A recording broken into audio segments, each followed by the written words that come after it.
One of the other things that was exposed by these leaks is the sometimes cozy relationship between officials in the Democratic Party and members of the news media.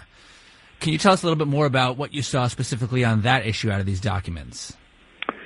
Sure. I mean, I think one of the problems with the American media in general has been the fact that journalists often fail to perform what ought to be their principal function, which is to be adversarial to those who wield political power, to investigate and be skeptical of their claims rather than simply laundering them uncritically, and not to work hand in hand to achieve common goals, but to kind of be at loggerheads, which is why the First Amendment protected a free press. And what you see in a lot of these emails is exactly the opposite. So, for example, there's a political writer who actually wrote a story about the DNC and submitted it to the DNC for prior review and a form of approval pursuant to what he called their agreement that they would get to see the story before it actually got published.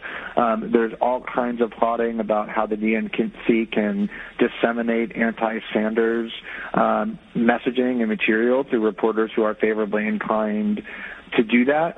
You see lots of reporters chatting in a very amicable way about ways that they can jointly work to build a story and construct a story. It doesn't feel very adversarial at all. It feels like they're almost partners working for the same organization. And I think of course you're going to have human beings who work even adversarially, get along well and have normal conversations, which is totally fine. They don't have to be hateful to one another. But you do want to see that they at least view each other as working against their interests, as checking and investigating and scrutinizing rather than collaborating with.